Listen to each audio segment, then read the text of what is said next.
All right, everybody, welcome to the Broken Skull Sessions. My name is Stone Cold Steve Austin, and my guest today is the largest, most handsome athlete in the world, the one and only Big Show.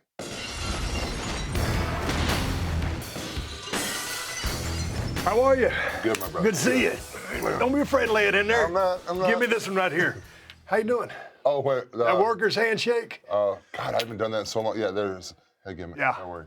How did that get over with you back in the day? Never did. The only one that could ever do it to me that I was totally cool was Mean Gene. Mean Gene would do that gimmick handshake as a joke. You know what I mean? Yeah, It was yeah. like our little thing, you know. And say, hey, gimmick, how are you? You know. Hey, man, it's good to see you here. I love your studio. It's nice. It's pretty cool. You know, I love the carpentry work you did. How long did that take you to put up? Man, I took a do-it-yourself seminar, and I got a lot of instruction off YouTube. And I just came in here with a nail pouch and a hammer, and then I got a saw, and I started putting all these materials together, and I just said, one thing led to another. And I can actually say with truth that I did about 1% of the work here. I hung that Texaco sign behind you. There you go.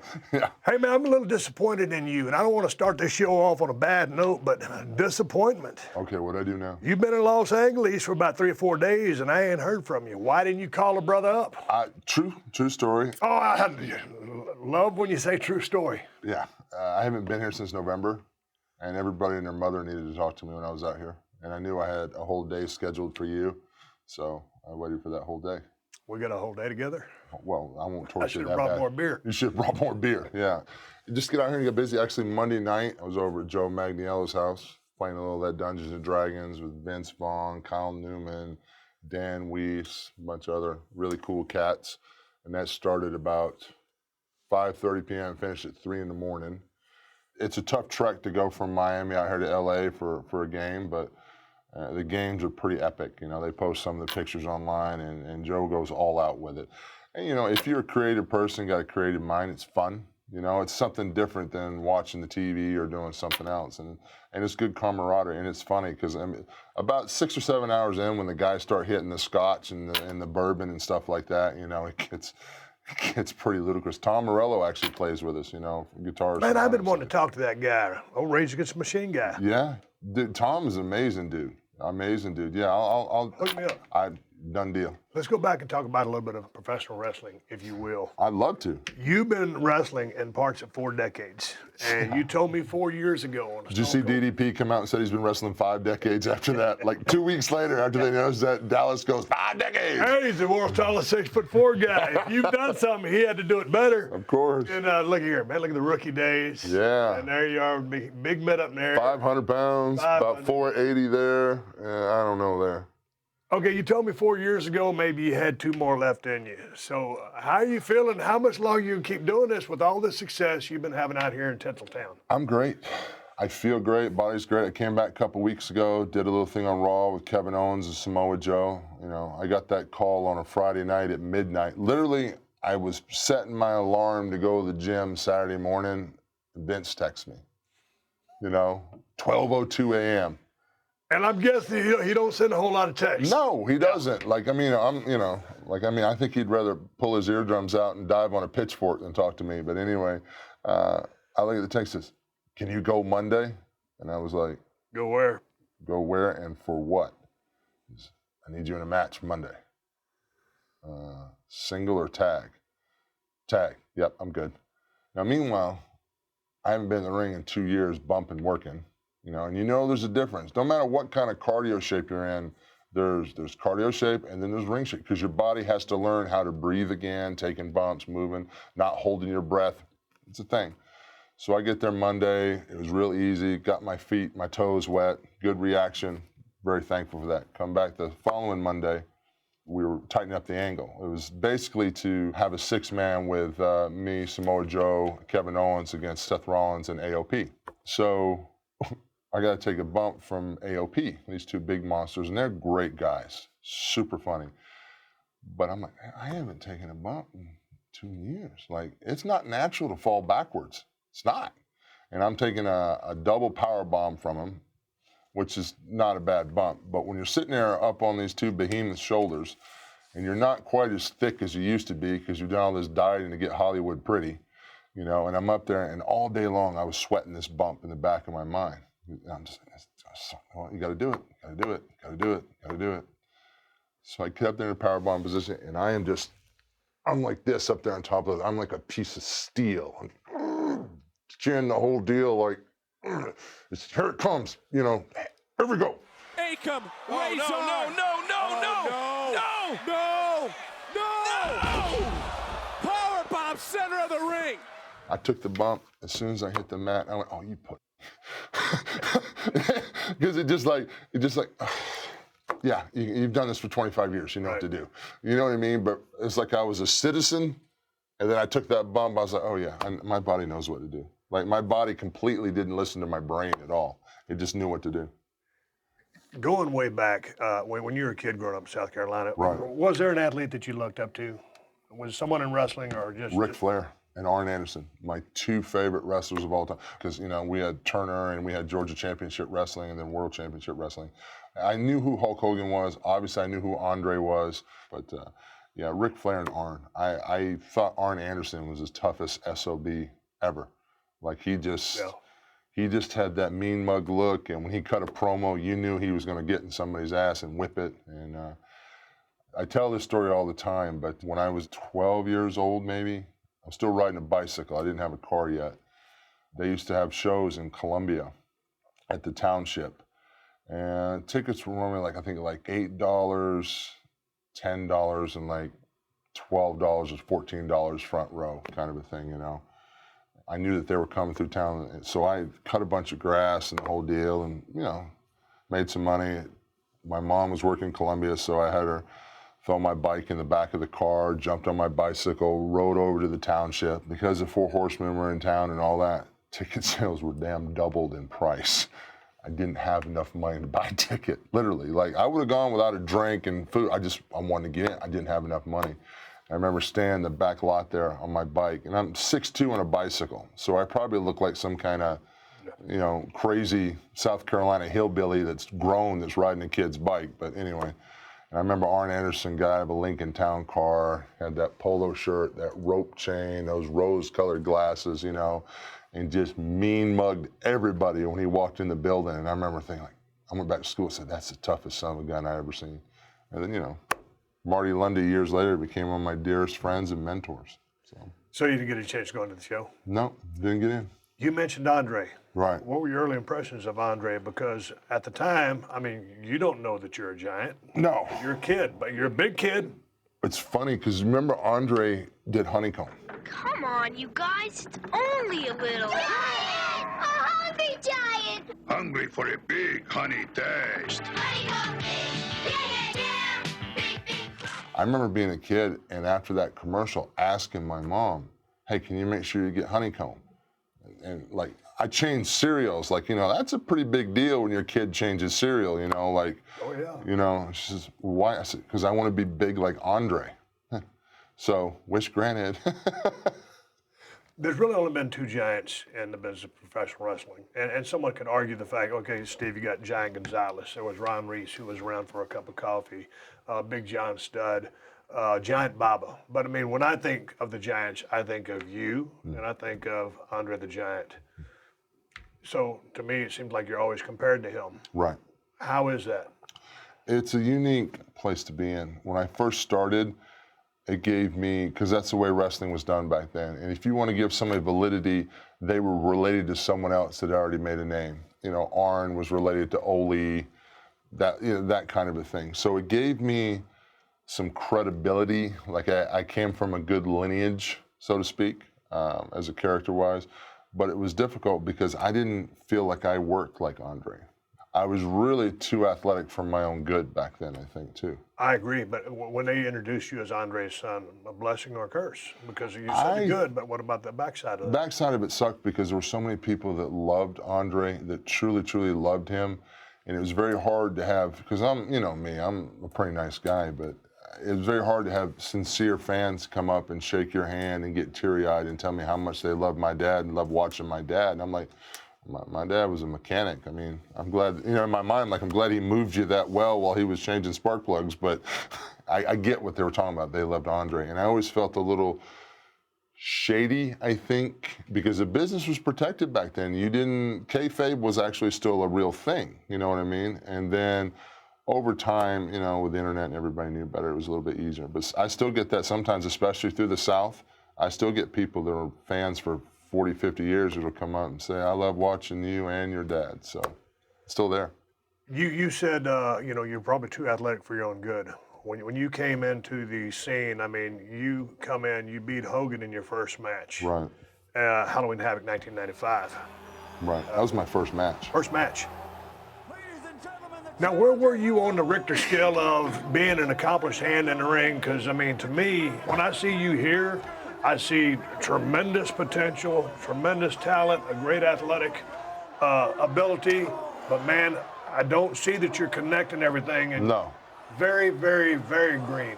Oh, super green. Like right there, I'm lost right here in this corner spot, I think. See, grab your hand He there? grabbed my hand and put it on my throat. Like, you know, but that's how smart Terry is. how smart he is and how brave he was to work with me, who's never had a match before. Now, I'm trying to listen, which is good, you know. I listen good. Yeah. And I'm also being a little bit delicate with Terry because, you know. But also, you can just see about the way you're carrying yourself. It's like, man, and I've been there. I wasn't a giant, but I've been in those same shoes. Everything feels good. Yeah. Everything feels good. Nothing hurts, but I'm waiting for everything to happen. You know what I mean? Right. Waiting for everything because I really don't know what to do. You know? Exactly. I'm listening. I'm doing what I'm told. I'm trying to react to stuff that's done to me, selling, but I have no idea what to do, what step to take, what to do next, you know, especially in that kind of environment, you know. Like, I cringe a little bit looking back now because I look at all that healthy athleticism and there's so much I could do with it. Like there, I kind of got up a little too early maybe. Back to the old bear hug. Back to the bear hug. Bear hug is a green guy's friend, especially when you're a giant. Oh, Because it makes sense. It makes sense, but you can calm down. Yeah. You know what's the old saying is like, you know, when you're think you're going too fast, go slower. You know, oh my God. It's Ron Reese, isn't it? God, well, yeah, what a great guy, man. Look how damn big he is. Great guy, but a terrible gimmick. Yeah. Well, his. And then what is this? This is where he's trying. He's sitting there literally saying, "I love you guys so much, and I didn't blow up at all with Hogan. Yeah. But right there, that blew me up. And at some point, Luger goes, "Dear God, let him go." Like that, like Luger's begging us to let go of Hogan. Well, he grabs Hogan, it's his three-way, and he's vibrating, and it's a very strange visual. Well, Ron was just as green as I was. Exactly. Ron never had a match. What happened to him? Why didn't he last? I think part of it was to do my success that I had. Kind of, you know, you're going to have one giant in territory maybe. Yeah. Ron had the right attitude, great attitude, hell of a conditioning. He could do like 1,500 Hindu squats. Like, you know, the guy was, condition-wise, was great. But I just think for whatever reason, and you've seen that before, you see guys with all the potential that can't connect the dots. You know, they put him in different gimmicks and shit like that, and they just, you know, it just didn't work out for him. Okay, so I'm watching you work some of your matches. Right. I mean, you had some really good matches at an early age, and you might have been green, but you had so much athletic ability. I could make up for it. You can make up for it. And, I mean, short pitcher, good. Big pitcher, not so great because, I mean, you are a giant. And, man, you had the long hair. When guys would start rocking you, that hair would start flying. You're very animated. I mean, you know, you're taking backdrops over the top rope. You're getting suplexed off the top rope. I mean, you're doing all kinds of stuff. You'd beat Hulk Hogan. You'd beat Ric Flair. You're working with Luger, Savage, Sting, Nash. Steiners, all of them. Steiners. So, man, what are you thinking when you're coming up with your style, but goddamn, you're the biggest guy in the company, one of the biggest guys in the world, and you're bumping like a 270-pounder. I think that bumping was a mistake that I was making and working like that because I was trying to get reactions in the match because I didn't know how to really get myself over yet is what I need to be. So I compensated by taking shortcuts to make myself more exciting is the best that I could. I look back now, it got reactions, but it wasn't the right kind of reactions. You know, a lot of that stuff I wish I could have been smarter to figure out how to work. I mean, I wasn't a Kane, I wasn't an Undertaker. They're so talented, it's ridiculous. You know, and I wasn't an Andre. I was somewhere in that middle land trying to figure out who I was. And I wanted to do well. It was never a question of me having an attitude and a bad attitude. I loved our business. I loved the people I worked with. Everybody that I was working with were my heroes. I'm not going to tell Ric Flair how to do something or say no to Hulk Hogan, give me a body slam. It's like, it's just, even though a lot of things I probably should have been a little bit more judicious on, Right. and how I worked and the way I worked, but I wasn't prepared for any of that when I got to WWE. That's why my transition was so hard, because you guys were on a completely different level. I know. Completely different. But sticking in WCW for a second, it is hard to say no. And I can understand a guy in your body why you'd want to, do so many things. And it was just fun, too. To try to elicit a response. Yeah. Because you taking all those bumps was kind of like a guy my size working way too fast to try to get those pops. So, it's the same thing. That's a It's good hunger. analogy. That's a real good analogy, yeah. Yeah, but you're just working for the moment. You haven't put the pieces together. And, and I'm sitting here, from looking back at history, but I'm thinking, why doesn't this guy slow down? Does he not know he's a giant? Hey, you did, but you're just trying to fit in. The guys you're working with, though, I mean, they're all top guys. How do you say no to those guys? It's a very, very difficult place to be in. It has to come from a place of respect, and you have to have a valid reason that makes sense in a psychological way to the match of why you shouldn't do it right there or why you shouldn't do it at all. And when you're green, you don't have that skill set. You don't have that skill set to politic. You don't have the experience to hold your ground. And if there's a good top guy that's working with you that is concerned about you, they'll listen. And they'll say, oh, maybe you're right. You know what I mean? If it's a top guy that's like, well, screw this kid, I'm going to get over. Right. Well, it doesn't happen, Here you are, you got Flair up for the press. Yeah, that's why I'm bald. You see that handful of hair he's got? Every time he press slammed him off the top, he'd pull me. I like, Rick, you don't need to take that press slam. Oh, it's great, it's a big bump, but you're snatching me bald-headed. He did. Yeah. Oh, you press slammed him too? Yeah, I did. I wasn't strong enough. Hey, man, you start off working with Hogan. You're working with Flair, Right. Luger, Sting, Macho, some of the biggest names in the business. Did you think of, hey, it's always going to be this easy? Because you're fixing to go to WWE. I thought I was disillusioned in WCW because I was the youngest guy there by 10, 12 years anyway. I was like everybody's kid brother in WCW. Like, I was a young kid. Interesting. I had a good personality. I wasn't a jackass, Everybody had fun with me. A lot of guys probably tolerated me when I probably didn't deserve a lot of tolerance looking back now, But I was a kid in a candy store. And it wasn't until I got up north that I got my feelings hurt pretty quick. but when you were down there, where there's Hogan, Flair, all the guys that I've just named. Right. Orndorff, Paul Orndorff was around. Orndorff, but also, I mean, because you were so big, I mean, you really had to fit into the big picture, no pun intended. Right. But I think all those guys saw that I had massive potential to draw money and make money, Absolutely. Yeah, but I was still a kid. I was 23. But was there one thing that stood out that maybe a Hogan dropped on you, a Flair, a Nash, Macho, Luger? And I didn't think Luger was much of a ring general, with all due respect. He had his career. But was there one thing or anything that you took from those guys back then? Or were you still at too young of an age? Hey, I'm just doing this. I'm going through the motions. I'll do what everybody tells me. Or did some knowledge actually sink in? Some knowledge seeped in, but it took a while for me to process it and put it in the right place. Like, I listened to everything everybody said. But again, I'm giving all these numbers and equations, but, nobody's taught me how to do math yet. So I got everything. As soon as I learned how to do math, I'll put the formula together and knock it out. But, Randy was always really big about less is more, brother. Less is more. And if you think you're going too fast, slow down. And what was the other one? Don't try to run with the Joneses. Keep that credit card in your wallet. If Hulkster wants to pay, let him pay. Because I used to always get upset, like we'd go out to eat and Hulk would always pay, and I would try to carry my own weight. I'm not a freeloader. And Randy would keep that credit card in your pocket. Don't spin it. Don't run with the Joneses. Let Hogan pay. you know, the years later, I figured out, you know, Randy held on to his, you know, he still had his communion money. So. Yeah, but it's always interesting in the business, and now, you know, we'll get this in a little bit, but you've mentored so many people. A lot of times when you burst into the scene like you did, you're working with top guys, and the guys can be hitting you with advice, Ooh, but if you're not everybody. in a position where you can understand it yet, if they're giving you 201 or 301 stuff, but you haven't even really comprehended this, Yeah. you can't absorb that. No. So with as many good intentions as some people have, you're not in a place where you're ready to absorb it because it's still piss and vinegar and I'm this machine.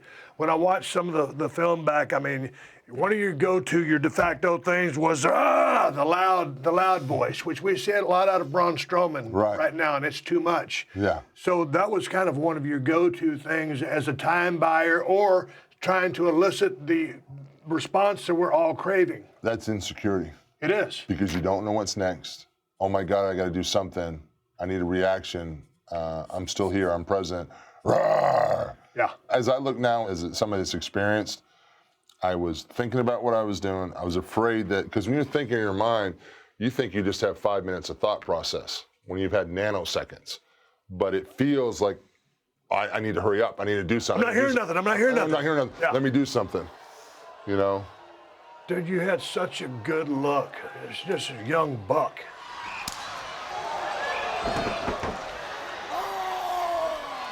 See, there's that yell I'm talking about. You know, honestly, that process right there, if I remember, I think maybe Flair wanted me to do that so he could react to it. Okay. Some of that roaring there might have been so he could react to it. Look at those good shoulders. And there's my hair. I can't press him any higher because he's got the hair in the back of my head. I couldn't press him any higher. But Flair could just go, man. So easy in what he did. And this is pretty cool here because Rick is doing this right out of his finish, the figure four, which I was such a mark, I almost put myself in it as soon as he grabbed my foot.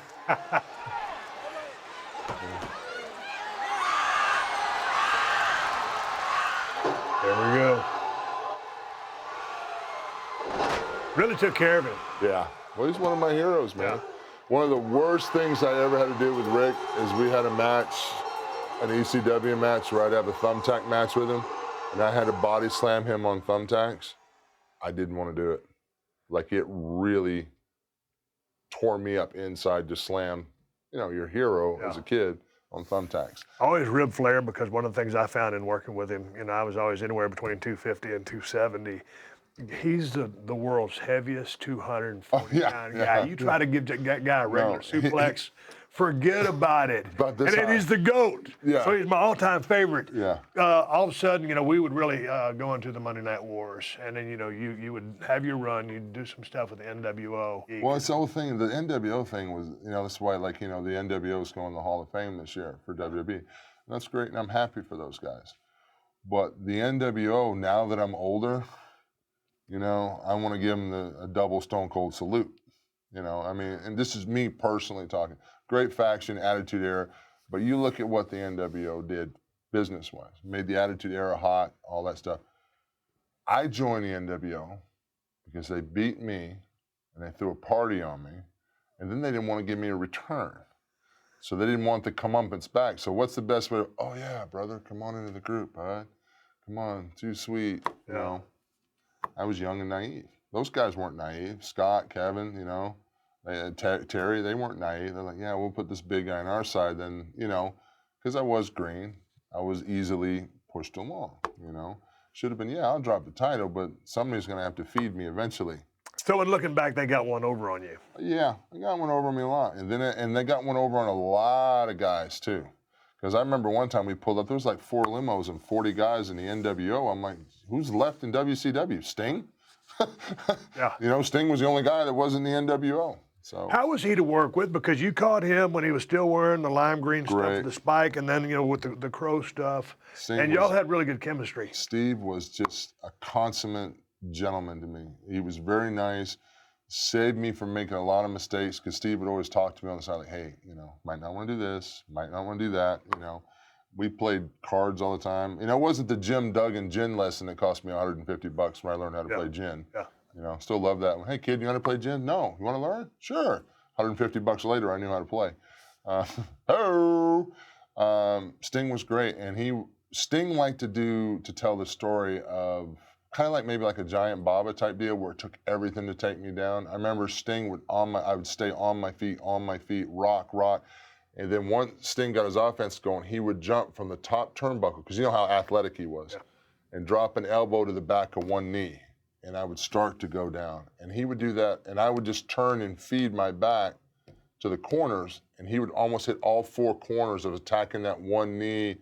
To finally, I went down to a knee, he'd do his woo, and then come with a drop kick, and then finally I took a bump. And there were some matches where, he'd actually bump you, and he'd maybe bump you again, but then all of a sudden he'd go for that next one, and you would just clean his clock and just take him out of his boots, damn near. So there were flashes of, man, what really could be, all day long within the structure of a match. You weren't there yet, but y'all had great chemistry and you had great matches. Right. So, you end up coming to WWE and, WCW, when they went out of business, I mean, what was that, just a learning process for you? Were you glad to see them go away? No, I was sad for the attachment to that? business. I was sad for the business because as a talent, it's never good to only have one place to work. As a talent, one place to make money. I mean, WCW is a place you can make money. Japan was a place you could make money. New York was a place you could make money. Now, one place is gone. You know what I mean? Japan was still doing good, but Japan was on its way out too. Within a few years, Japan, like 17 different territories opened up over there or something, right? When you're stuck in one environment, there's no place to start fresh or reinvent yourself or to get a break. So what was the writing on the wall, and when did you say, hey, man, that's the place for me? When all the NWO stuff was going down. Before, when a heel talked trash to a babyface and a babyface gave him a look, the heel would sell, and react. With the NWO stuff, if a babyface, the heels would go, ooh, babyfaces are buried. It's done. I mean, they're cool. That's awesome. But those were guys that were experienced. They weren't bumping and feeding. They were getting over on the promos and the microphones. The fans were loving it because, these guys are cool. Well, they're not heels. So then your baby faces are buried. Who gets your heat? You know what I mean? Because, if you're doing cool stuff with an attitude, you're not going to be a heel. You're going to be a baby face. And this whole NWO Well, thing, as dictated by the crowd. Yeah, but they're going to like you because if you're doing, they're not going to root for the old guy in the white hat and the white horse. They're not going to root for that guy anymore. Yeah, because you have to have a certain quality to be white meat and stay over in that capacity.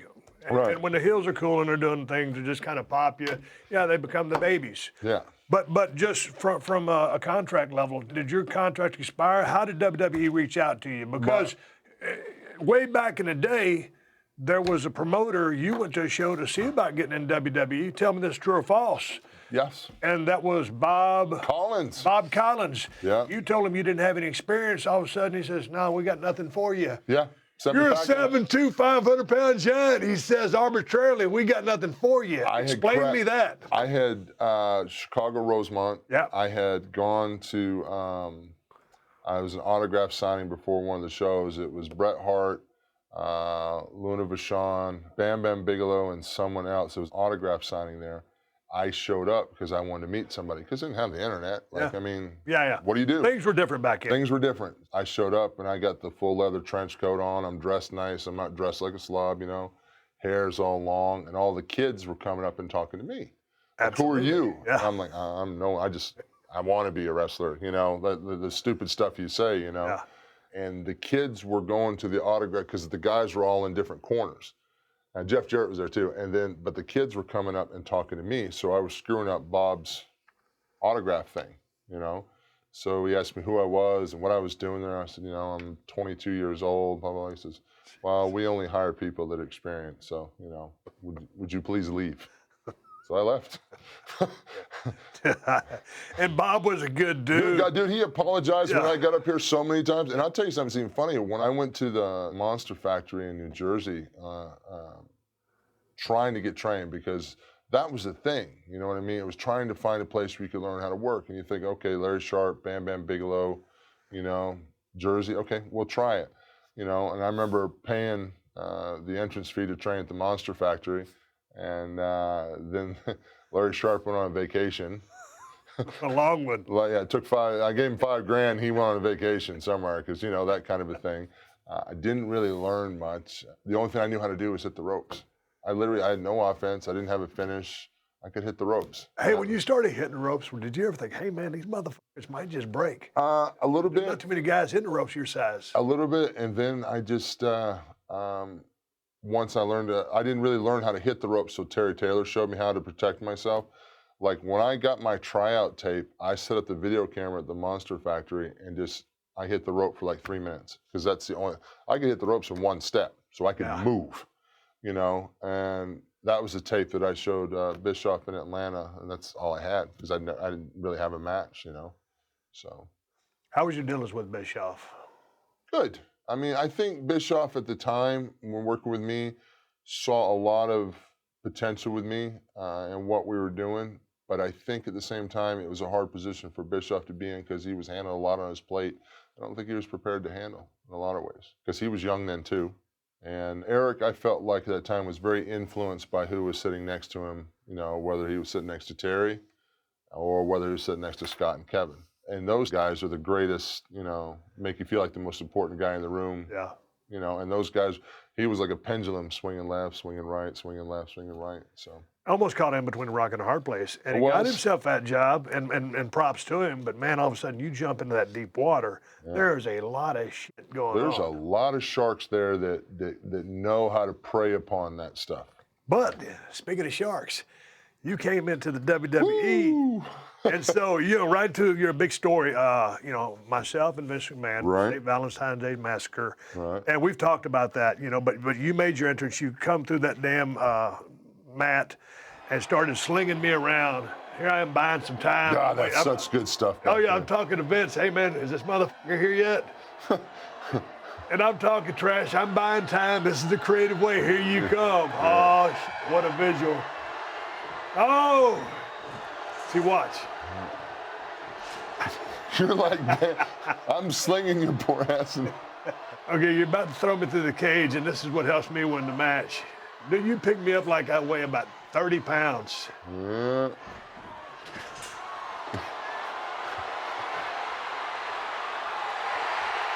Listen to that crowd. God.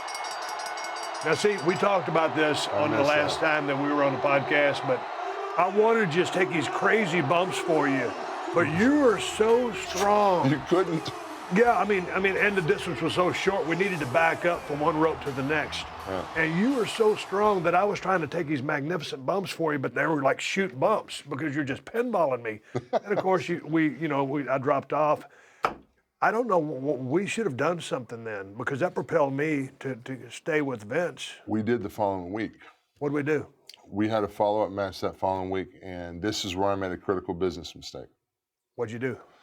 Vince comes into me at catering and sits down and says, after what happened, I want you and Steve to work because Vince wanted to try to get you and I to Mania the following year. That was his plan.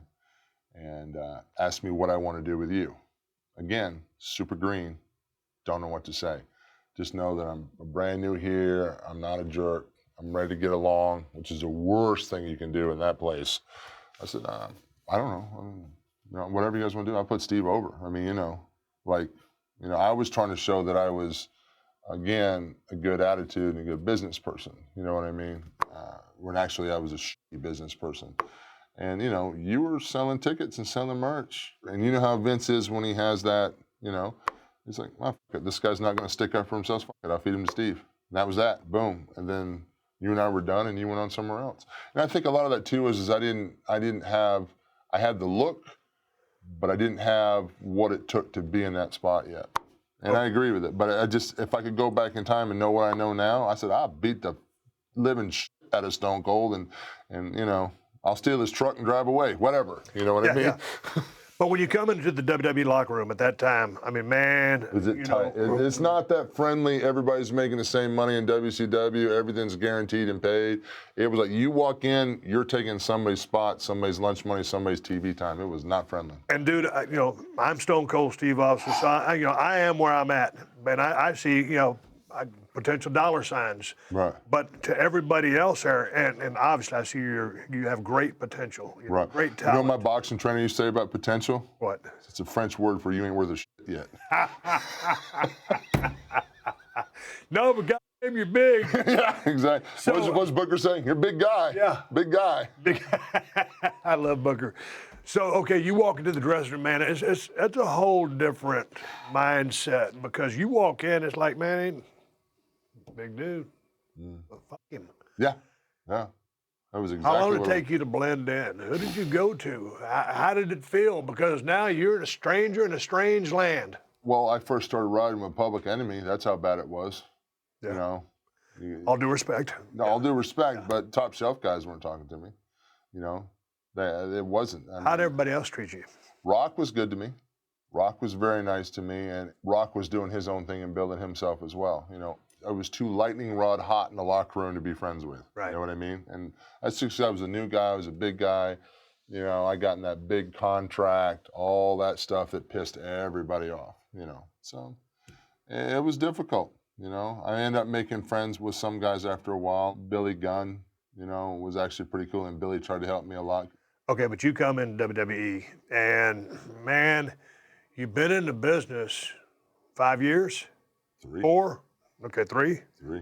Okay, but you've got some seasoning. You've worked a lot of top talents, Right. but you still don't know what's up yet. I've had a lot of top talents lead me. Yeah. Put the match together. Tell me what to do before the match. I might have 1 or 2 ideas here of something I could do, some feat of strength that I could do. And, you know, but yeah, I was hand catered, you know. I don't know how to explain it. Like, I literally was a kid that was swimming in the pool with the inflatable dinosaurs on my arms, and then I just got chunked in the middle of the Arctic Ocean with a bunch of polar bears and orca whales and sharks. But there was one guy who took you under his wing. How long did it take for you to develop a relationship with The Undertaker? Because you somewhere along the way, you start, there's a great picture of you guys damn near eye to eye. Yeah. And, you know, I've had the Undertaker here, and you've been in the ring with him 100 times. I have too. Look at, I know you probably walk into the ring, but he's probably telling you something real here. Yeah. He's the ultimate learning tree. Did you see my face? I'm listening to learn. I know. Yeah. I can see the look on your face and say, yeah. I'm taking this in. Yeah. I think after I fell on my face a little bit, Taker took me under his wing just because he wanted to feel me out and see what kind of guy I was. But I was also really good friends with Brian Adams, and Brian Adams and Taker were real close. And I think Brian Adams put in a good word for me because it was like the mafia. You know what I mean? There was a certain group of guys, and they just didn't, hey, buddy, come on in. How you doing? Welcome. It wasn't like that. You know, it was like, who are you and what are you made of? You know? And then I started under Taker, and man, Taker was relentless on me. My God. What kind of talks or what kind of blisterings would he give just you? blisterings about bumping too much, overselling, not enough aggression, in-ring cardio. What in the F was I thinking doing that? You know, like I can remember having matches and like know that I screwed up. And instead of going up the ramp, I go side ramp because I knew he'd be waiting there. So I just wanted 5 minutes before I got my ass reamed. You know, just you know, let me wipe my face off or something before I get chewed out, you know. And he'd be standing there, that long goatee, and he'd be pulling on it. And he'd take that crooked finger like this, and he'd do that with that crooked ass finger.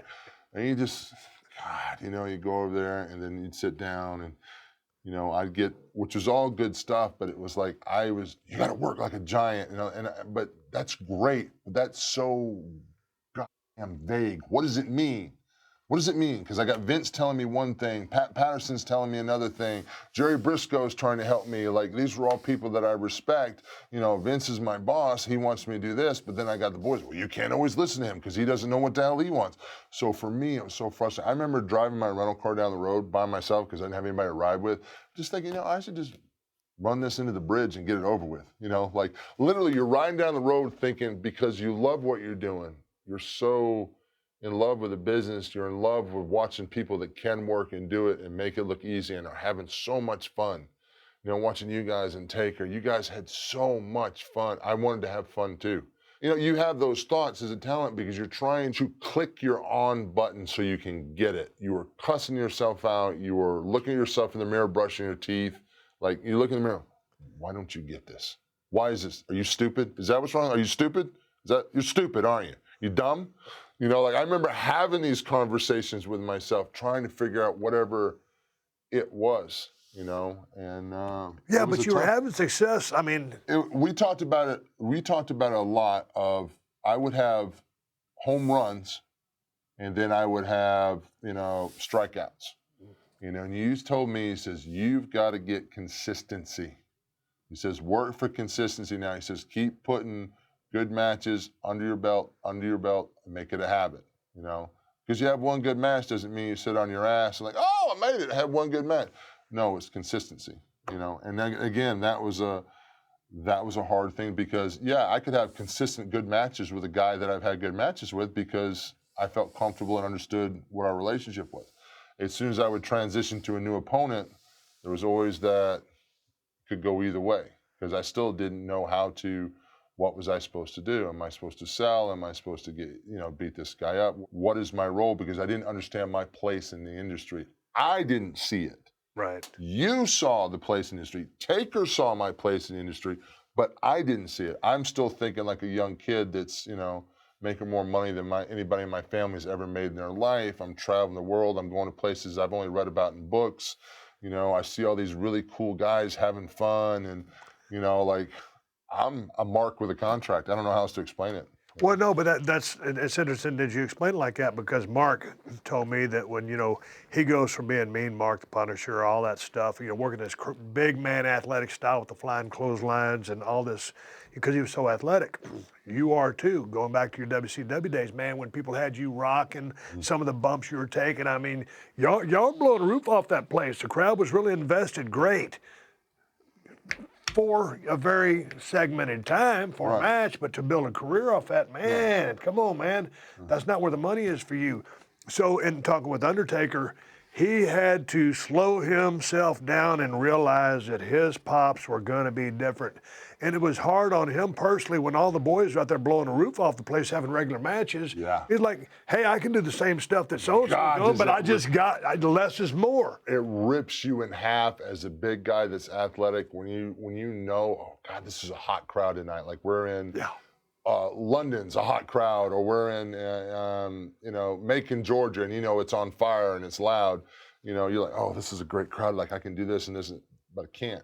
I'm gonna have to have what I need to have for the card, for my character, for the business that I need to do.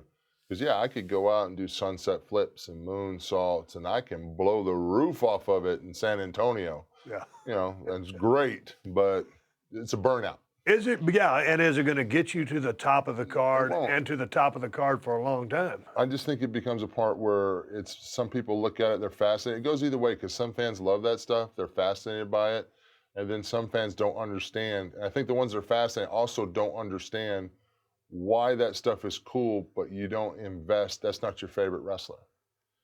You know what I mean? Yeah, because they can appreciate it. Yeah. Oh, I mean, because you're kind of limited. You're limited. Yeah. And I guess it's part of being an attraction. Yeah. So when did you learn finally how to work like a giant? Because you did. This real prick that I worked with in England one time, I spent 2 weeks working with him in Europe, and you know, he's a top guy, a lot of respect for him. He was the coolest guy in the world outside of the ring. He was funny, great sense of humor. You know, getting in the ring with him, he treated me like so much dirt on the bottom of his shoe. I couldn't figure out why. This guy would just stomp my ass for about 8 minutes, hit me with a finish, and pour beer on me, and that was the end of it. And this was all over Europe. And I remember John Laurinaitis and Fit Finlay and all of them, you got to fight back. You got to be a giant. You got to be a giant. And what the hell does that mean? You know, this guy hasn't called anything for me. You know, no, he's not going to. What does it mean, be a giant? Why just stand still? What does it mean? And then this guy hurt my feelings a little bit and then lit my jaw up like the 4th of July, and then it all clicked. Guy by the name Stone Cold Steve Austin. Are you shitting me? No, it clicked that night. Really? Clicked that night. It clicked that night because I removed my brain from the equation. I learned in the match, when you cracked me in the chin 3 times with those big, you know, knuckle busters you got for hands, and I got a little aggressive. not in an unsafe way, Yeah. but it clicked in my head. I fired, and as soon as I fired up, you know, you can laugh and say, okay, you bowed out of the situation, but I didn't see it as when you said, there you go, kid, way to fire up. It wasn't to get your ass out of trouble with a giant. It was, this is what I'm talking about. This is what I need from you. You know, you didn't stoop down to anyone's level. They had to step up. And if they didn't step up, tough. You know, and that's one of the things that actually I did learn from you about being a giant. I don't have to wait for somebody to call me. I'm done selling. I'm done selling. I'm the giant. I can do that. You know what I mean? If you're not coming, good. My turn. I'll come. If you don't stay on me, I'm going to come Chop get you. meat. Yeah, chop meat, chop meat. And I don't have to sell everything like it's a 30-06 to the forehead. You know, you're going to have Which to you earn were it. down at WCW. It was exciting, But wrong thing. Yeah. Wrong thing. It's not going to get you here. No, and I've done the same thing with Braun too. Like I've jumped Braun's ass for a long time working the house shows. I would see Braun be this big monster when I was working with him and trying to get him along. And he's working with Sami Zayn, which no offense to Sami Zayn, but he should eat Sami Zayn like a ham sandwich. Yeah. You know, and then towards the end of the match, Sami Zayn does a couple of things, little flurry, and then hits this big clothesline, and Braun takes this bump. And he goes, I said, why? And I know his psychology because I've been there. Right. He says, well, I got to give him something. I said, no, you don't. In this situation, it's not his day. When he's working with you, it's not his day. Like, he can go be a fantastic superstar, work with everyone else, have great matches with Kevin Owens, which he has. That's fine. But working you right now where you are, bad day, bro. Not everybody gets a win every day. No, and you said that about as well as you can do it. And that's respectfully said. Yeah. Man, you go from being one of the biggest attractions in the business to being demoted to OVW. How? Why? Was it some... Why? I mean, yeah. Okay. Well, I have my own opinion on it. Okay. I want your opinion. My opinion was I had a knee surgery, and this was years ago, just a quick scope. But we didn't really know about physical therapy after a surgery, you know, biking, all that stuff. I didn't know anything about that. I had the surgery, and a couple weeks after the surgery, JR booked me with Undertaker in a house show match. I think that was right around the time where Paige was doing they had the stalker gimmick was going on. So I'd been off for 3 weeks, had a knee surgery, hadn't been in the ring. You know, I was still big back then, you know, but you can get out of ring shape really quick when you're not really in ring shape. The little bit of ring shape that you have can go away real fast, especially when you have an injury. So obviously my fault, wasn't prepared. Full responsibility, I take it here. You know, Taker didn't know what he was dealing with. You know, I blew sky friggin' high, blew a couple spots, wasn't there because my knee wasn't right because I just had surgery. The muscles are weak. These are things that I didn't know then, like your stability muscles are off, fatigue. These are all things that I didn't understand about rehab back then that I now make sense, you know, but back then nobody knew, or at least nobody that I was in my circles knew.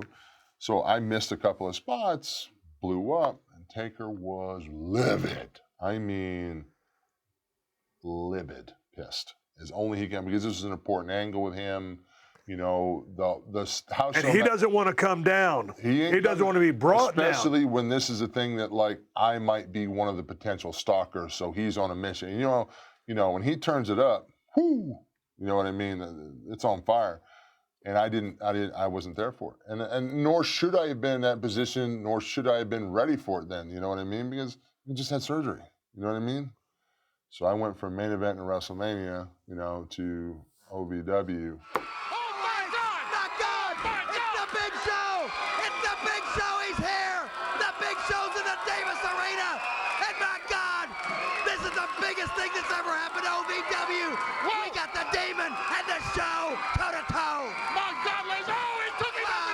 It was really good for me because I got to kind of reprogram myself a little bit and get out of a lot of bad habits that I had. But I met some good guys. I met Batista, Cena, Brock. You know what I mean? I've been a lot of good guys in OVW. And eventually guys that knew that I wasn't the piece of trash that I was, you know, because I had a lot of heat. I didn't have good backers. You had the heat. Why? One, I couldn't keep up with you guys in the ring psychology-wise. I wasn't living up to expectations work-wise. Because you know how quick people can, you know, whether it's true or not, a couple of wrong words in the right ears, and you're dusted, you know. And I was in that position, You know, So was it at this point coming out of OVW that you had a new take on the business and took it on a more serious took level? it definitely in a more serious note because what I had was taken away. It was humbling. I went from, you know, walking in Mr. Big Shit to, you know, like I had a $50,000 Dodge Dually with semi Alcoas on it, and you know, Jim Cornette told me to pull the ring. My goddamn truck's worth more than your entire territory. Like, you know what I mean? You know, but that's what we're doing. We're, you know, setting the ring up. I never set a ring up before. You know, I did. So I got my education that most everyone gets in the business before they ever get in. Mine was after I had already had a little bit of taste of success. And that was a hard pill to swallow, but a pill that I think at that time I needed to swallow.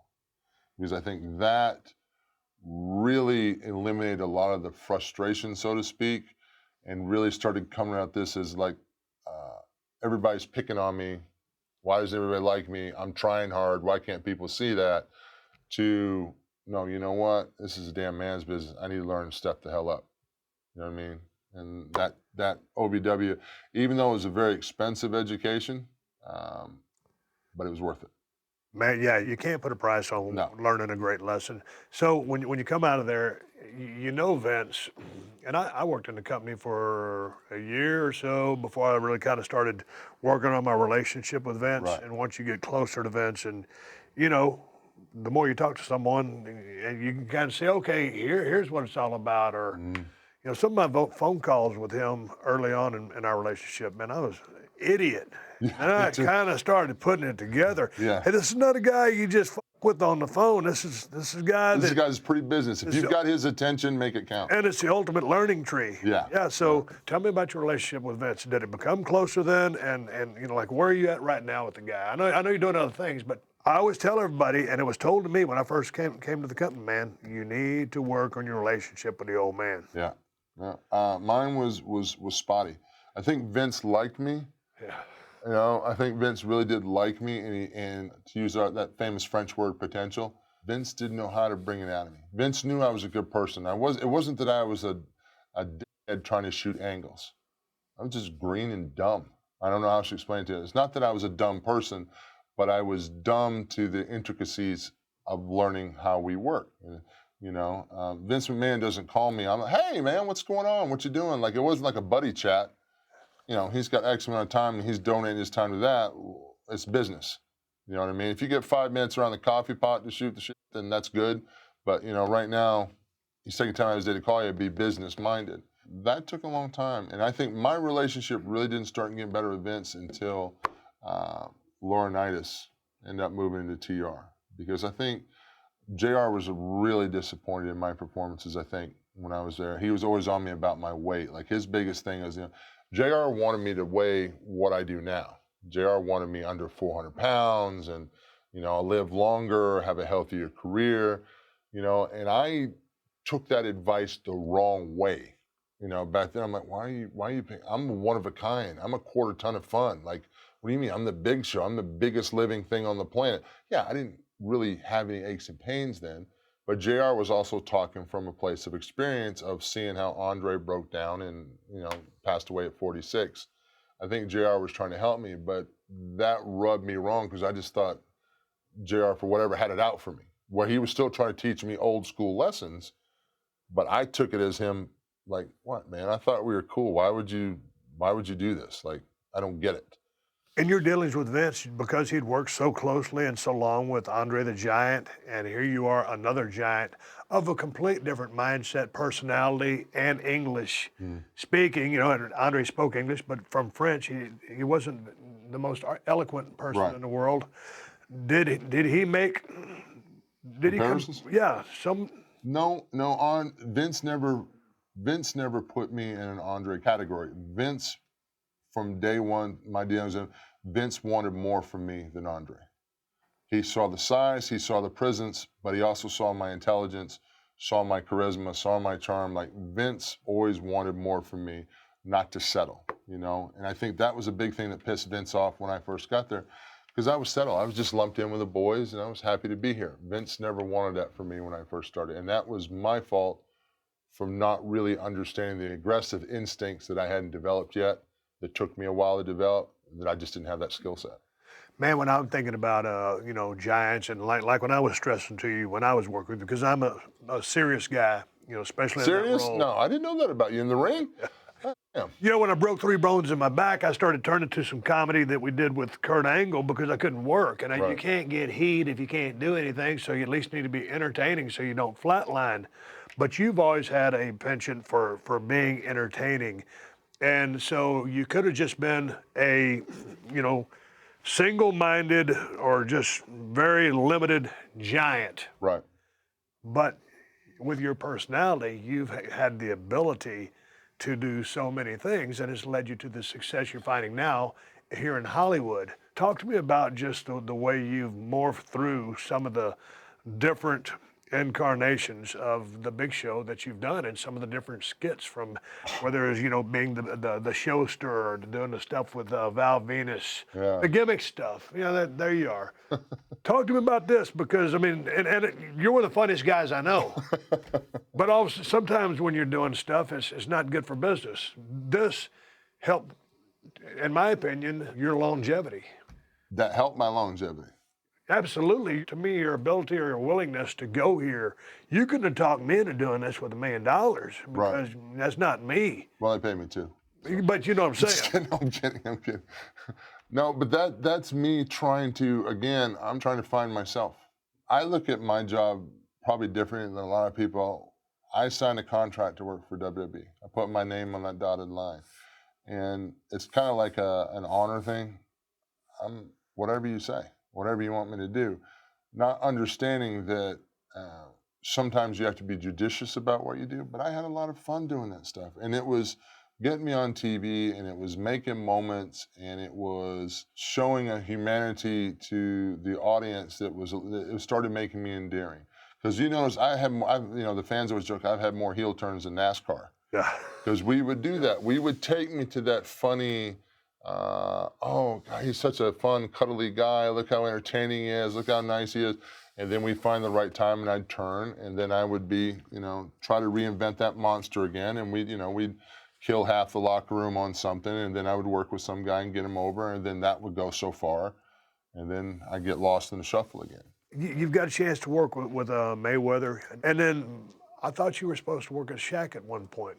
We were, and then just Whatever happened to that? That deal somehow. Dude, look at this matchup. Yeah, I know, it's amazing. It's just funny as I just saw Shaq down in Miami at the Super Bowl, and he was doing his Shaq Funhouse thing. Of course, it was a tough time because everything happened with Kobe and stuff. Yeah. But I gave him a big hug, and and we talked. But one of his oldest sons is a huge wrestling fan and the model. And I said, "You don't give him a hard time for being a model, do you?" He goes, "Every day." Like that. And the way he said it, I'm this poor kid, you know what I mean? But he's a good dude. But he says, we can still have that match. I'm like, yeah, maybe. We'll see. I think he has so many things going on. Shaq's always busy, and I think a lot of it too is trying to find the time to put it together. Stylistically, how do you think that would play out? I think it would be entertaining, it'd be a lot of work on my part, but I'd make him look good and get the match over. That's all you can do. I would love to do it as a tag, so we could have some bump partners in there, so to speak. But either way, it'd work. Two people that you have an interesting relationship with is Kurt Angle. Yeah. You already lit up. Yeah. What's the story with Kurt Angle? I love him. He is literally the absolute nicest. I love Kurt Angle to death. He's just such a good person with such an amazing talent. My God. I agree. You couldn't blow him up. He got this business instantly like that. He was so smart and soaked it in. And just his work rate and the way, here's a guy that is an Olympic gold medalist that quite frankly could stretch all of us if he wanted to, and will wear a little bitty doofy cowboy hat and make fun of himself all day. He's such a sweetheart, such a good guy. I blew him up in Fresno, California one night. You blew him up? straight up shoot, he was 3 shades of purple. And every now and then I'll get on my phone, I'll text him, I always remember Fresno. Oh my God, that's great. He'll send me about the FU emojis. Yeah, I'll save it for another show. But I love Kurt. But when I speak about the shooters, and he won the Olympic gold medal, so I always say, if I could blow you up, in theory, I could have won the '96 gold medal. I love your math. Yeah. Brock Lesnar was another guy you had great chemistry with. Love You Brock. crossed paths with him down in OVW, and it would be one of those holy moments that stands out. He suplexed you off. He was on the second, but top. Yeah. You guys come crashing down. I think we got some footage here. Yeah. Brock is such a friggin' beast. He's such another level. And you are too, but I mean, this guy is of a different planet. He's so athletic. Oh, he is on the top. And so strong. Oh, what? There you go, oh man. Beautiful. Listen to this crowd. They're going ape Right. like Pat Patterson would say, they're going banana. Banana. What are you thinking when you're laying there? You take the great bump, probably Well done. felt good. Well done, yeah. Yeah. This is great.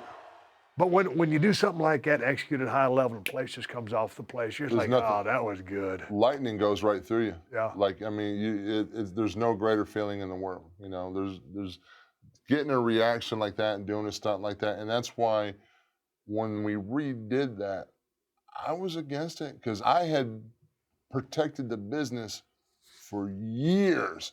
Because I told everybody, like, what happened? I said, well, that ring's 7,000 pounds put together, and there's a support beam that snapped, and you have 7,000 pounds of metal and wood that collapsed on itself. Yeah. I said, just physics. Yeah. And they bought it. They believed it. And that, when we suspend their belief on something, that's why they watch. They watch because they get involved. It's just like a soap opera. They have their favorite characters. They like their storylines. But when you can suspend their belief just for an instant, that's when you got them. Hey, what was your favorite version of your character in WWE? Favorite version of my character? I would probably say towards the end of my career when I was working quite a bit before I got injured. So probably 2011 through like 14 maybe. Because you had put everything together? Everything together. I was having good matches with anybody. I was having matches where I was getting other people over that were greener. I was the guy that Vince could look at, and I needed to, and there was no problem for me to show up and deliver. Where before, early in my career, I'd have that anxiety and that stress of, gee, I hope it will. Like there was no stress. Working with Cena too, like when I worked with John a lot, that was a very fun time in my career because John and I got along great, and John let me be a giant, and I let him be John Cena, and it was effortless. Like, man, I wouldn't even talk to that cat sometimes till the bell rang. You know what I mean? It was just. Nice. Yeah, because I knew that he wasn't going to do anything goofy and out of character, out of context, and I knew I was going to be me. I was going to whip his ass until he made a comeback, and then we were good. I've never been in the ring with John Cena, but his feats of strength amaze me. And some of the stuff he's done with you and some of the stuff he's done with other guys where he's picking up two or three guys at a time, So that guy is off the charts. Oh my God. No, you gotta be kidding me. Oh. John Cena had both men up, and there's the attitude adjustment to the Big Show. He's a different kind of strength. Now, Brock is the most explosive, strong guy I've ever been with. Yep. Like when Brock snatches you up, you get snatched. There's no, like you might want to bend over and pick up your shoelaces because he pulled you out of your boots. Mark Henry is one of the most physically strong people I've ever been around. Like I could feel like if he grabbed my skin, he could pull it off like stripping the sheets off a bed. Cena is the most functionally strong guy I've ever been in the ring with. Like when John Cena has me on his shoulders, there's no wobbly hips. The stabilizer muscles aren't weak. His back erector muscles aren't weak. Like he is literally like a mechanical forklift. It's ridiculous how strong he is. What brought you and Mark Henry so close together? Because you inducted him to the Hall of Fame, and you guys have a real special bond. I got, it's funny when you talk to Mark, people I don't think realize how much knowledge and life that Mark has lived. He just makes me smile. I love him to death because he's such a good dad. He's such a good dude. Yeah. If you guys were going to arm wrestle, who would win? I would. Hands down. Never been beaten. Hands down. Never been beaten. Really? Never been. I beat Scott Norton, who was a world arm wrestling champion. Oh, shoot. Shoot. Yeah, I've never been beaten.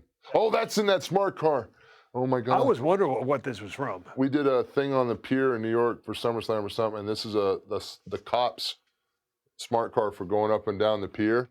So I walked by the guy and said, "Hey, let me have the keys," and he handed them to me. Okay, well, wrong thing to do with me. I turned it in, cut the blue light on, was driving up and down because I was doing a thing with Special Olympics. So I got all the kids involved and had fun, and I got Mark to jump in with me. So there's, let's see, I'm about 380 right there. So Mark's 4 bills. You look 382, but I that's just me looking. Hey, You got a good eye for that. You You got a brought good up the eye. Special Olympics, and that was one of the questions I wanted to Yeah. ask you. I know you're an ambassador. You're connected to Global the Special ambassador, yes. Global ambassador. Right. So tell me about your involvement with that. And I know it's a very big passion project for you. It is. I love working with the athletes, and I think it's more. Yes. Yeah. Boy, you're happier to kid the candy store. I love the athletes. I do. It's the human spirit at its purest. There's no angles being shot. There's no manipulations being done. The athletes, they compete, but they want to win together. They hug for real. No matter what's going on, no matter who's talking, could be Tim Shriver, could be whoever's talking. Music plays, they start dancing. You know, life is still enjoyable. You know what I'm saying? Like they don't get trapped with a lot of stuff that we get trapped with. And the Special Olympics organization, what I don't think people understand a lot of, it's not just about kids competing in events and winning medals. A lot of times these athletes, it's the first time they get medical care is by going to one of these events, from finding out that they've had the wrong eyeglass prescription for 10 years and now all of a sudden they can see, to having hearing blockage and find out that no, there was an overabundance of wax and now this kid who they thought was deaf can now hear. Dental, so a lot of the problems that the Special Olympic athletes have are dental health, because it's very hard. You know, it's very hard to deal with these athletes, and it's not. They just communicate differently, you know, but they still communicate, and it takes patience and it takes understanding to listen and understand. But I think if you spend any time with these athletes, for me, it's chicken soup for the soul. I love it. I love being around them, and I don't have to be involved. I don't have to be leading. I just like to sit in a group and just be around them and talk to them, because this whole thing, they don't want to be treated any different than you and I. They don't want to be talked to like babies. Yeah. You know, a couple of them have lit me up with some jokes pretty quick. Like, you got to be on your toes, you know what I mean? They've lit me up pretty quick, you know, about John Cena handing me my ass here and there. Like, they've lit me up pretty quick. But it makes me feel good. How will you decide no more matches? I don't know, probably when this titanium blows out the side of my leg, I'm doing about 80, you know, when I run down to the ramp, because that's what giants should do. That'll probably be the end of it. But I don't know, Steve, I'm still having fun. I mean, I can't do 5 nights a week anymore like I did in the past. I can't be in the trenches. But, you know, I'd like to do an overseas tour here and there, Europe tour. And I'm not ready to go in there and try to make the next world heavyweight champion, but you know, I'd like to do a tag or do a 2-on-1, just do what I should be doing in mine, just do some attraction stuff and have fun, you know. I had the greatest time working with Primo and Epico on the Europe tours. Really? Oh my God, he would crack me up so bad. We'd work the 2-on-1 handicaps and they'd double stack, you know, and Primo would pat me on the head and I'd chop him and he'd take an electric chair bump from Epico. He showed up one night and we were in France. He showed up one night and he didn't have his boots laced, and I started laughing right away. I said, I don't know whether to kick your ass for disrespect or be proud that I'm that easy to work with that you didn't have to lace your boots up.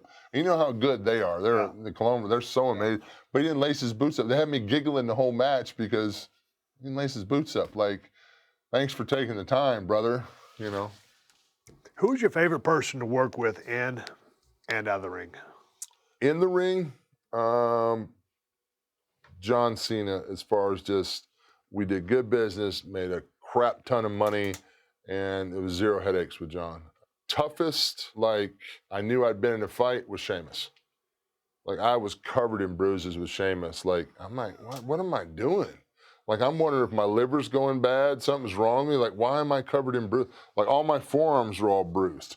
Well, when I'd punch Sheamus, he'd put his elbows, and he was blocking my gut shots with his elbows like a little prize. It looks like he knows how to lay his stuff in, too. He will lay it in. I'll tell you this story, and Sheamus and I love Sheamus. Yeah. Mad respect with him. One of my favorite matches was our run together. But Sheamus gets really intense.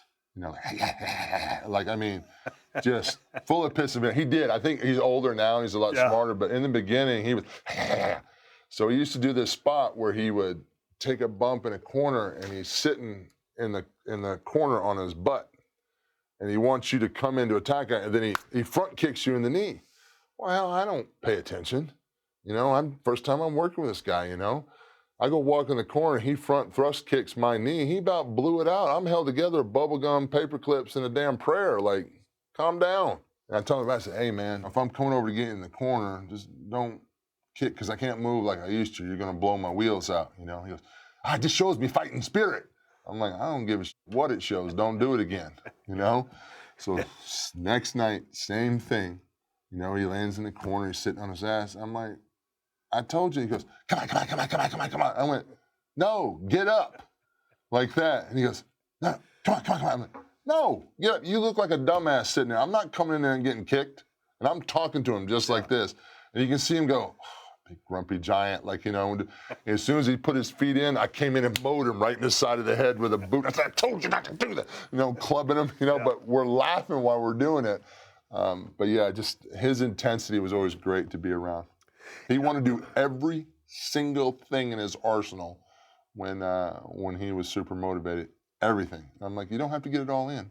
I had Kane here a while back, and he says, God, is he amazing. He says that, in his own words, Big Show is the best big man ever. I would disagree 100% and say that Kane is the best big man ever. Well, he puts that on you. How do you feel about that? Or where do you think you stack up? When you back up, I know you're still doing it, doing it less, but when you look back at starting off like a house of fire, not knowing shit, learning the craft, learning the business, learning how to work like a giant, looking back at your body of work, you got to be proud of it. You're going to go in the Hall of Fame. You know, he calls you the best big man ever. You're respected by all of your peers. Hey, man, you're having one of the best runs ever. Yeah. You son of a bitch. It's very humbling. I think all the struggles I had in the beginning of loving this business so much and just loving the guys that I worked with and just loving the magic that we do. To have somebody that I respect like Glenn, like Kane, to say that is it hits you right in the gut, you know. But did you figure you'd ever last 20 plus years? No. That's surviving, brother. No, I just Vince said something to me a long time ago that makes a lot of sense. He says, treat every day like your first day of work, you know. And it's hard sometimes when you get bogged down in the drag and the rental cars and the airplanes and the delays. It's hard to keep that attitude, you know. But I've tried to keep an attitude of I'm doing the greatest job in the world, hanging around with the coolest cats on the planet, getting paid a shit ton of money to have the greatest time I can have. Man, I saw you come out. I was like, God dang, who is this guy? He's fantastic. Hey, he's taking too many bumps, but he's putting on entertaining matches. You turn in to learn how to work like a giant. And yeah, you don't quite understand the business at that point. And I've watched you on some of your interviews, you know, this past year, 19, 18. And man, when I talk to you now, I mean, you're like a savant. You totally comprehend everything that's going on in the landscape of the business. Thanks, Steve. And you've mentored so many guys, and you mentored Mark Henry way back in the day. How does that feel to be able to give back? And come from a Giants perspective, you can talk to anybody at any body weight and explain the business to them. And I think it's important to give back because there's not many guys that have been around for a part of 4 decades, 20 plus years, who've been down in the trenches and seen people, you know, through all phases, and some from your favorites, Marty Lundy, Arn Anderson, to Ric Flair, to beating Hulk Hogan, to have the run that you've run. How does that feel to you to be able to relate to anybody and tell them what's up about the business and let them sit underneath the learning tree, which is the Big Show? It's humbling, but it's a responsibility that I take seriously. I think I fought very hard to understand and learn this business. I've always loved it. I loved it as a kid growing up. I was a fan. I love being in it, even though when I didn't know my ass from my elbow, it was the single greatest thing that I've ever done in my life. And when I find other people that understand it and have that same passion, because you see a lot of guys that come in and, oh, this is my favorite, this is what I want to do, then they're off doing something else, It's like, we know those that are doing this business as a pit stop, and then you know those that it really means something to them. It's part of them. You see it in their eyes. It's what they want to do. And those are people that I like to try to help along, because I've been almost at every facet of frustration, from the tippity top to the bottom outcast to the new guy, to, the whole gambit. And it's funny, I find myself talking a lot to the cruiserweight guys. The young cruiserweight guys will come up and talk to me. And my golden rule that I tell them, and I think it's starting to set in with some of them, because it's a different style. I can't work their style. And some of the stuff they do is pop-oriented, spectacular-oriented. But my one thing for them, when they're putting their match together, I said, listen, if the biggest pop of the night in your match isn't the finish, you've done something wrong. If you put your matches together where the finish is the biggest pop of your match, you will get over. Because I knew a guy that I worked with that the biggest pop of the night was his finish was Rey Mysterio. Rey Mysterio did some amazing stuff, but your ass came out of your seat on the finish, whatever that was, good or bad. And it's good to give back. I helped Rusev along the way. Miro, he's great. So it's full term. When you get in this business, you try to soak it all in, and you want to leave it better than when you came in. I think if you're a true, respectful person in the business and love the business, you want to leave it better. So you try to leave some of yourself behind. Hey, you've been all over the place traveling the world with WWE, and now you've been out here in Los Angeles, many, many times, but you're filming a show. Does doing what you're doing now satisfy you, like, being in the ring satisfied you? Because doing stuff in the ring, it's like instant gratification. How is it out here for you? My TV show with a live audience did. I've got a show on Netflix. It's a partnership with WWE and Netflix. It's called The Big Show Show. You like that marketing idea? Kind of rolls off the tongue. I'm telling you, I'm a marketing genius. You know how many t-shirts I sold back in the day.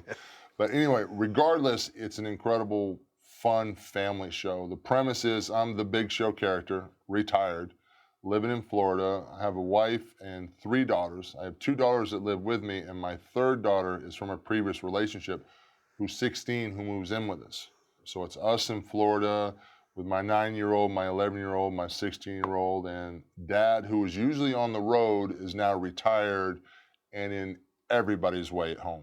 There's the family. Good-looking family. They are good-looking. That's just luck of casting. That looks like a family. It's crazy. How long did it take you to fit into this, and then y'all develop a chemistry and then that bond? And Instantly. I went in for Allison Munsreed, who played my wife, and Ray Lynn, who plays my oldest daughter. They'd already casted little Juliet's she's the star. She's already worked with Meryl Streep, and she's got a photographic memory so she can let it read the script. Yeah.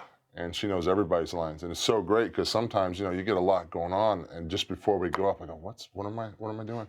And then she'll say, well, you're doing it. And she's so cool about it. She's my little sniper. And Lily Brooks had done some work before on Matilda. It's got a lot of wheels. When you see the show, there's a lot of family that comes through. People that watch the show think it's really my family, So I'm very blessed and thankful for that. And it just luck of the draw, man. Luck of the draw, because you can get some people that you can't work with. So I'm looking forward to seeing it, because I've talked to you on the phone a few times because you've been in LA and we've been hanging out, but you really seem to be embracing this actor thing. Dude, it's my groove. It's my groove. I had a bug for this type of show since we did Saturday Night Live with The Rock when I was on there. That live comedy thing, that's one of those things when I can do this, and I've been driving Vince nuts ever since then. There you go. Yeah, such a nice guy. Gee whiz. For many guys, life after wrestling is Well, it not is what so it is. much. You try to find Here you are. You try to find something that gives you that same passion. Whether you start up a business or whatever it is, you got to find something to do with your creative energy. Because our business is creativity. We need to get that creativity out because that's what we've done for so long. This show gives it to me. It's the same kind of intensity, the same kind of pressure, and it's fun. Like, I never worked a single day on this show. I was there 7:30 in the morning till 8:30 at night. And on Fridays, I was there from 8 in the morning until midnight. First one there, last one to leave. I've developed relationships with the girls. Like the kids are like my kids. I come out to LA. I took them to the Ariana Grande concert in December, which I sat through an Ariana Grande concert, you know. But I love her. yeah, who are you and what happened to my friend Steve? That's one of the things about the show that comes across that everybody that has seen it so far and come to the tapings is a relationship that I have with the kids. It's good. And it's funny, I'm getting a new demographic because you're a marketing guy. You understand demographics. I've never had the 13 to 17-year-old girl demographic. Never been my thing. A couple of shows in, when we would start doing our pre-entrances where they introduce the whole cast, I started getting these really high-pitched screams in the audiences. I ain't never gotten that. You know, I'm not. That's a rock and roll pop. Yeah, I've never gotten that. That's, you know, the Ricky Morton pops and Shawn Michaels, they get those, but I've never gotten that. So I'm trying to figure out what's going on. I was talking to one of the Netflix executives. He says, yeah, well, you know, the studies are showing that a lot of these are people that have come back to see the show every week because it's a guest audience.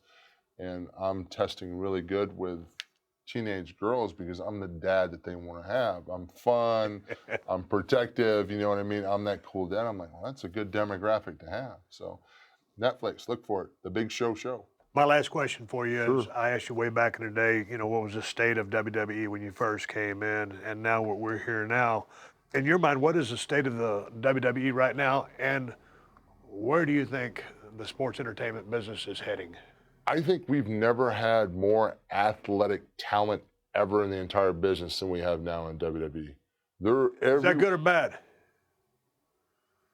It's good if done right, but my biggest thing that I'm upset about is too nice.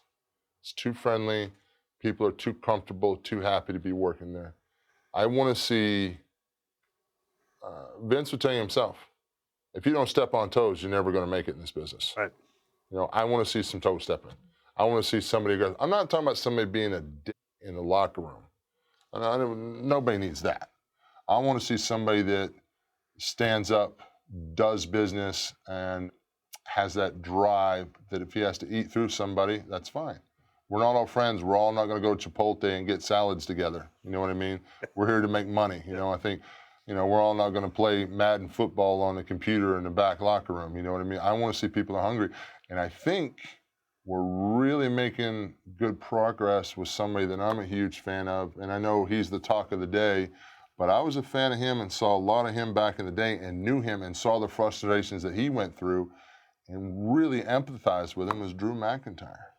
I've always liked Drew, you know, and I know Drew's had his ups and downs, and I've been there too, but now, man, he looks like $1 million. He's experienced, he's seasoned, he works like $1 million, and he's snug when he works. You know, he's not out there, you know, passing out flapjacks, you know, and I'm not knocking Kofi and Big E and Woods, you know what I mean? They're great athletes and they're entertaining. I'd like to see Big E start making a presence of his own because he's a big athletic powerhouse, super strong guy, does 405 for a warm-up. You know what I mean? I'd love to see Big E get a little bit more aggressive and make that, you know, make that run for some titles. Grit and determination. That's what I'd like to see more I agree. of. A goddamn contest. Such Hey, you big movie star, I want to thank you from the bottom of my heart coming over here. We've always got along. You're one of my good friends. Well, every now and then you pick up the phone when I call you. Well, I'm going to be picking up the phone when I start doing season 2 on my Netflix show, so I'm going to need you to do a guest appearance. So, you know, we're going to have to get you on there. I know how you are about doing that acting thing and scripted thing, but, you know, you've got a future in that, my friend. And if you don't want to do it, I'm certainly going to bleed off you a little bit and take some of that talent you got and put it on my show. No, you know what? After seeing Mark Henry and Mick Foley, the guys coming on the set, now do a table read with you, I think I can jump on board with that. I think you would knock it out of the park. These guys were so... Fatu. You know what? Mick killed it. Rikishi was hysterical. Mark, you have no idea how funny Mark is. I do have it, yeah. Mark, I honestly, and this is maybe I'm telling tales out of school, I want to, when we do season 2, I want to write Mark into the show more. Because our relationship is so good, it comes across, but he is just the perfect setup for me and what we're doing.